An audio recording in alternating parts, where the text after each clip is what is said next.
We're going to take a look at vector addition just like yesterday, only today we're going to do it purely mathematically. Okay? And to do that, we use what's called components.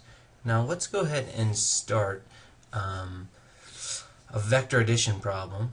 Okay, so say somebody walks, let's change that to that, 17 blocks or meters or whatever my unit is. So we're going to go ahead and say 17 meters this direction, east, and then they turn at a 45-degree angle and they walk 12 meters, kind of the southeast direction. Okay? And so this angle right here, measured from here to here, okay, this is 45 degrees. And I want to know their displacement, which means I want to know their resultant vector, which really means I want to know from the tail of the first vector to the tip of the second vector. I want to know everything about this. I want to know its magnitude and I want to know its direction. Now yesterday we'd had to get out a ruler, measure a scale, measure an angle, move this all over, then measure this, and we'd have a result. That still works, but it's a pain and it's tedious and it involves measuring. Okay? Instead of doing all that, we're going to do math. The problem is we're limited to using a few basic tools. We're limited to the Pythagorean theorem, we're limited to sine, cosine, and tangent, and those things only work in right triangles. And I don't have a right triangle. Okay? This angle right here has to add up to 180, that's 45, so this is 135 degrees. These are both acute. So I don't have a right triangle. So what I have to do is I have to make a right triangle. Okay? And to do that, what we're going to consider is how else the person could end up at this spot. Okay? They actually walked this path, okay, but how else could they have done it? Well, if they'd have continued straight, okay, and continued straight this direction, and from there, had they turned and walked straight south, then we would have had this problem. Okay? And this is a right triangle. This is something we can deal with. Okay? So how do I deal with that now? Can I look at this overall right triangle and find it? Yeah, I can. Okay? And this is what we call vector resolution. These two components, they're called, x and y. Okay, we resolved the vector into its components x and y, and we can add those to this vector because x and x are in the same direction, y we can do with the right triangle, and so we end up just using sine, cosine, and tangent on a smaller right triangle to find the results of a bigger right triangle. Okay? So anytime we do this, we're going to have vector 1, vector 2, okay, however many vectors we have, we could keep going whichever, okay? And we're going to have their components, or their x and y parts. Okay, so x, y, okay, and then the resultant is just the sum of all these things added together, and we'll see that in just a second. Okay, and so vector 1, if I call this 17 meters right here, this vector 1, and this thing over here, vector 2, I really should have used a and b, oh well. Vector 1 has no y, it's all in the x, it's all to the right, so we're going to call that all positive, 17. 0 in the y. Vector 2, though, this guy, he's got a couple things going on. Okay, he's moving down and right, so we actually have to find his components. But we can do trig to do that. Okay, and so I'm going to use this angle since I know this one's 45. I'm going to call that theta. And what can I do with that? Well, I've got sine of theta is equal to opposite over hypotenuse, and I've got cosine of theta is equal to adjacent over hypotenuse. Okay? And these are actually numbers I can deal with. Okay? So here we have the hypotenuse. It's 12. It's the magnitude of this vector. And I want the x side, which is the adjacent side for this angle. And so I'm just going to go ahead and I'm going to say, okay, the cosine of 45 degrees equals adjacent, which is x, over the hypotenuse, which is 12. Multiply both sides by 12, and I get 12 times the cosine of 45 equals x. Now when you use your calculator to do this, it's important that you are in degrees, not in radians. Okay? And if you have a graphing calculator, I can show you how to do that. But quick double check, the cosine of 45 degrees, if your calculator's in degrees, should be 0.71 is close enough, and then I'm going to multiply that by 12, and I get 8.48. I'm going to call it 8.5 meters. Okay, so really, I can write that right here. Vector 2 is 8.5. Okay, the y component, since this is a 45, 45, 90 triangle, okay, I'm going to use the exact same process, only sine instead of cosine, and it's also going to be 8.5. Okay, now all I have to do to find this is actually add them up. Okay, because I have 17 meters in the x direction plus another 8.5 meters in the x direction. Those are in the same direction, so they add together. So 17 and 8 is 25.5. 0 and 8.5 is 8.5. Okay, and now I can redraw this whole thing as one big vector, one right triangle. Okay, this way 25.5, this way 8.5, and so all I'm really interested then is the hypotenuse of this whole triangle. That's the resultant vector, and so I can get that. Pythagorean theorem says a squared plus b squared equals c squared, or in our case 25.5 squared plus 8.5 squared equals the resultant squared. So square root of 25.5 squared plus 8.5 squared, and we get 26.9, so I'm just going to go ahead and call it about 27 meters. Okay, so this person's walked 27 meters. The last thing to do is find this direction. Now this is when you have to be careful. I don't know this angle, I'm trying to find this angle. Now I still have sine, cosine, and tangent, and I'm actually going to choose tangent for this one because the tangent of theta is equal to the opposite side, 8.5, over the adjacent side, which is 25.5, and I know those numbers exactly, so I'm going with those. Okay, this was, I rounded, okay, I rounded the 8.5 too, but we're going with it. Okay, and so I'm going to go ahead and I'm going to find this angle, except I have a problem.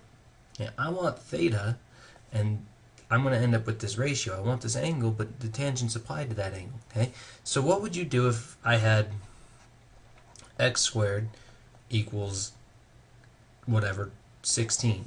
Well, you would undo the square. You'd square root both sides, and you'd get x equals 4. Okay. Well, we kind of have to do the exact same process on the tangent. Okay, we want theta, but it's got this tangent function operating on it, just like that x had the square thing going on it. Okay, and so what we're going to do is we're going to undo the tangent. Now, the undo of the tangent is not a square root. The undo of the tangent is called an arctangent. And on your calculator, it looks like this, tangent to the -1. They're denoting the inverse, or the undo. Okay, and so the arctangent of the tangent of theta, this arctangent undoes that, is theta. But if I do it to one side, I have to do it the other. So theta is equal to the arctangent, or tangent to the -1, of 8.5 over 25.5. Okay. On your calculators, usually this is the second tangent function. Okay, so you push your second button and then the tangent. So I'm going to take 8.5 divided by 25.5, and then I'm going to do the inverse tangent, or the arctangent of that, which is 18.44 degrees, or 18.43 degrees. Okay, so theta equals 18.4 degrees. Now, to really actually denote this, I should finally tell myself everything there is to know about these directions, and I didn't want to skip to the next page, I just wanted to extend. Okay, so the last thing to say about this vector is it's really about 27 meters at 18.4 degrees, but which direction is that 18.4? Because really it should have measured this way. So I could either say at negative 18.4 degrees or 18.4 degrees south of east. Okay, and that tells me I'm measuring the wrong direction. So either negative 18.4 or 18.4 degrees. That's component vector addition, and it was just with 2, but you can do this for as many as you want. Okay, if we take a look in the book on page number 123, it's got this big long problem where it says, all right, vector A is this direction, and then vector B is this direction, and then vector C is this direction, and they want the resultant of all these things. Okay? Well, that's pretty easy. What we're going to do is we're going to divide each one of these vectors up into their components. So we have its x component, we have its y component, we have this one's x component, we have this one's y component. And as long as we know the angles, okay, we can get all these. Now, what's the actual resulting triangle? Well, the actual resulting triangle is we're going to take and we're going to slide this guy over. Okay, remember vectors don't care if we slide them around. We're going to slide this guy over. Apparently I can't draw straight lines. Okay. We're going to slide this one down. We're going to slide this one down. Okay. And the not being able to draw straight lines thing is hosing me. Okay. But there it is. There's my right triangle. Imagine I can draw straight lines. Okay.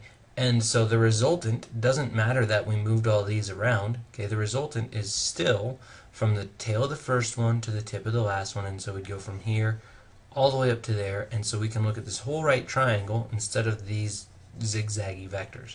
Okay, and so this is the x component of vector A, so I'm going to call it AX if this is vector A. This is vector B, this is vector C. This is the x component of vector B. This is the x component of vector C. This is the y component of vector A. This is the y component of vector B. This is the y component of vector C.